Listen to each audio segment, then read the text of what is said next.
NDSA ఇప్పుడు ఏం చెప్తుంది అన్నదాని మీద కాళేశ్వరం భవితవ్యం ఉంది. ఈటల రాజేందర్ గారు మీరు అఫ్ కోర్స్ మీరు ఉప్పల్ ఏమంటారు ఉప్పల్ పరిధిలోకి వస్తారు, ఉప్పల్ కాన్స్టిట్యున్సీ పరిధిలోకి వస్తారు. రేపు డీలిమిటేషన్ అయితే ఏదో ఒక దానిలో డెఫినెట్గా కంటెస్ట్ చేస్తారు.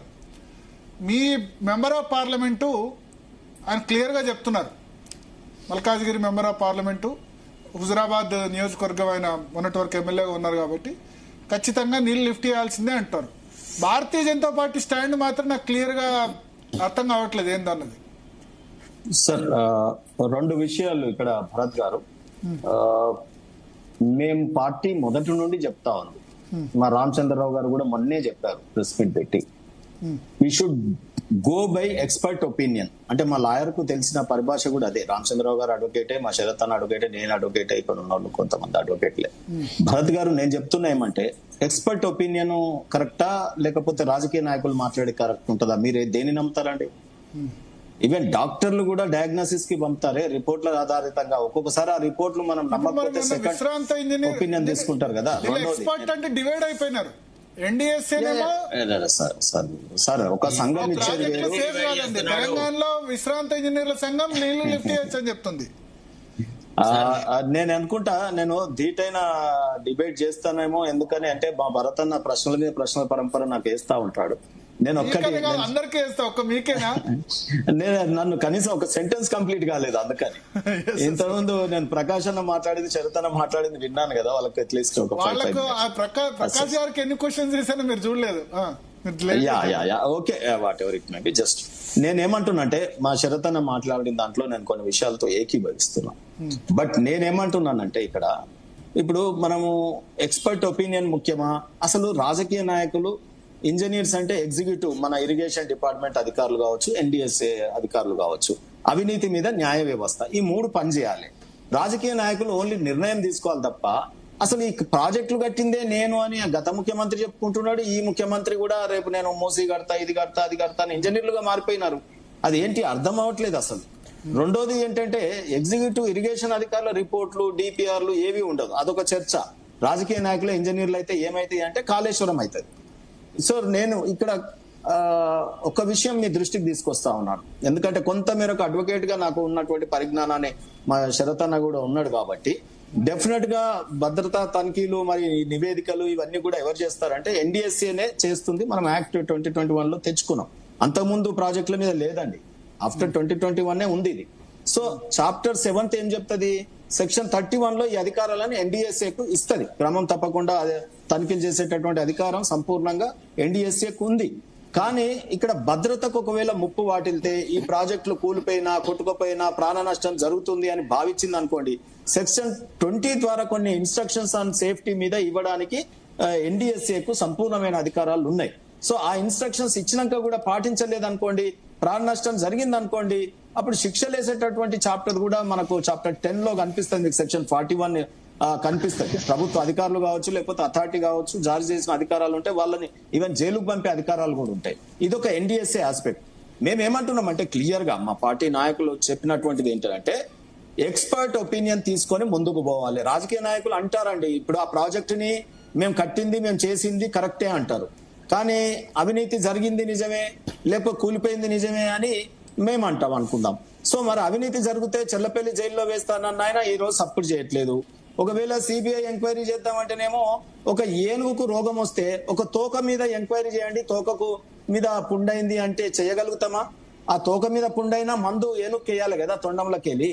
కాబట్టి కాళేశ్వరం ప్రాజెక్ట్ అంతా ఫైలు మరి సిబిఐకి ఒప్పచెప్పాడు ఆయన. లేదు రాష్ట్ర ప్రభుత్వము ఈ రాష్ట్రానికి సిబిఐ రావచ్చు పోవచ్చు అనమనండి. ఈ రేవంత్ రెడ్డి గారు, కేసీఆర్ గారు ఇద్దరు ఒకే బ్యారక్. ఇప్పుడు మరి ఎన్డీఎస్ఏ క్లియర్ చేయాలి కదా.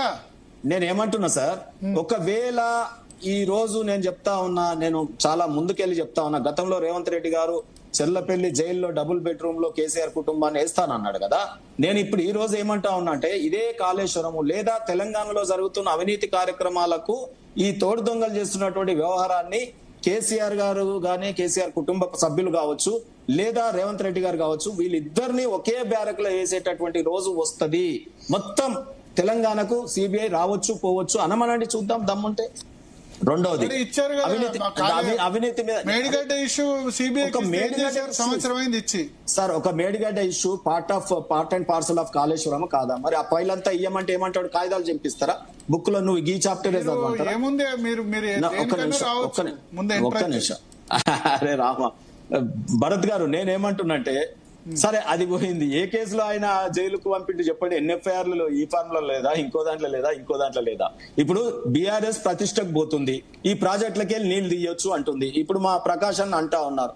ఇప్పుడు సరే ఇంజనీర్లు ఎక్కడ పోయినారో కానీ ఈరోజు మేము ఎవరం కూడా ఇంజనీరింగ్ చదవలేదు, ఇంక్లూడింగ్ ప్రకాష్ అన్న కూడా లాయర్ గా చదివినాడు కానీ ఇంజనీర్ అయితే కాదు. కానీ వారి అనుభవము రీత్యా వారు మాట్లాడుతున్నారు. ఈ రోజుల్లో మరి నిజమే చెట్ల మందులు ఇచ్చిన వాళ్ళని ఎక్కువ నమ్మట్లేదు. ఎంబీబీఎస్ పట్టా ఉంటేనే ప్రాక్టీస్ చేయాలనేది రూలు. సో కాబట్టి నేనేమంటున్నా, ఇక్కడ మనం నిపుణులని కమిటీ వేయాలి, తొందరగా తీర్చాలి అనే డిమాండ్ వేరు. తొందరగా రిపోర్ట్ ఇవ్వాలి, దాని ప్రాజెక్ట్ ఒకవేళ వైబిలిటీ ఉంటే మళ్ళీ స్టార్ట్ చేయాలనే డిమాండ్ చేయడం వేరు. నాకు అధికారం ఇస్తే నేను స్టార్ట్ చేస్తా. అరే ఇది వారి అధికారంలో ఉన్నప్పుడే కూలిపోయింది కదా, వారి అధికారంలో ఉన్నప్పుడే షట్టర్స్ లేపారు కదా, వారి అధికారంలో ఉన్నప్పుడే అత్యధిక వర్షపాతం జరిగినప్పుడు గేట్లు తెరిచారు కదా.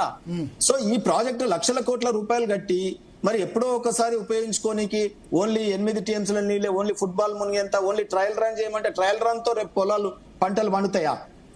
సో పండయి కదా. నేనేమంటున్నా, ప్రాజెక్టు కట్టుకున్న ఉద్దేశం ఏంది? సంపూర్ణంగా టేలెండ్ లో ఉన్నటువంటి పొలాలకి నీళ్లు పోయినప్పుడు ఆ ప్రాజెక్ట్ సక్సెస్. అసలు ఆ ప్రాజెక్ట్ పొలాలకు నీళ్లే రావు. మీరు క్లియర్ గా చెప్పట్లేదు, నీళ్లు లిఫ్ట్ చేయాలా వద్దా? నేను ఎక్స్పర్ట్ ఒపీనియన్ తీసుకొని ముందుకు పోవాలని ఎక్స్పర్ట్ అంటే ఎవరు? ఇప్పుడు బీఆర్ఎస్ ఎక్స్పర్ట్స్ ఉన్నారు, కాంగ్రెస్ ఎక్స్పర్ట్స్ ఉన్నారు, ఎన్డీఎస్ఏ ఇంకా ఏమైనా కమిటీలు ఉంటే వేయొచ్చు కొత్తగా కమిటీ. చెప్పానండి, అరే చెప్తాదండి, వాళ్ళ దగ్గర చెప్పింది ఆల్రెడీ. ఇది మీరు ప్రస్తుతానికి ఆపి పెట్టాలి. ఇది సుందిళ్ల ప్రాజెక్టు అన్నారం కూడా అన్ని కూడా కింద పాయిల్ టెక్నాలజీ ఏదైతే ఉందో ఇది బ్యారేజ్లు అనుకూలంగా లేదు. కాదు వాళ్ళు చెప్పేలో పుణ్యకాలం అయిపోతుంది, ఇంకెప్పుడు చెప్తారు కదా? నాట్లు పడాలి కదా, ఇప్పుడు వర్షాలు పడుతున్నాయి, వర్షాలు లేవు. అవును, రేపు ఇప్పుతారు, లేకపోతే ఏమన్నా అవుతుంది, ఉన్నాయి పోతాయి. అప్పుడు మీరేమంటారు చెప్పండి? మస్తు గంట ఎత్తొద్దని చెప్పండి అంటున్నా. నేను ఎత్తదని చెప్పట్లేదు, తొందరగా ఎత్తాలి, ఆ ప్రాజెక్ట్ ని రిపేర్ చేయాలి, లేదా ఇంకేదైనా టెక్నాలజీ ఉంటే దాన్ని వాడుకోగలుగుతామా, కూలిపోయిన కాళేశ్వరాన్ని ఏమైనా నిలబెట్టి సాధించగలుగుతామా అనే ఎక్స్పర్ట్ ఒపీనియన్ పెట్టి టైం బౌండ్ పెట్టి రిపోర్ట్స్ తెప్పియాలి.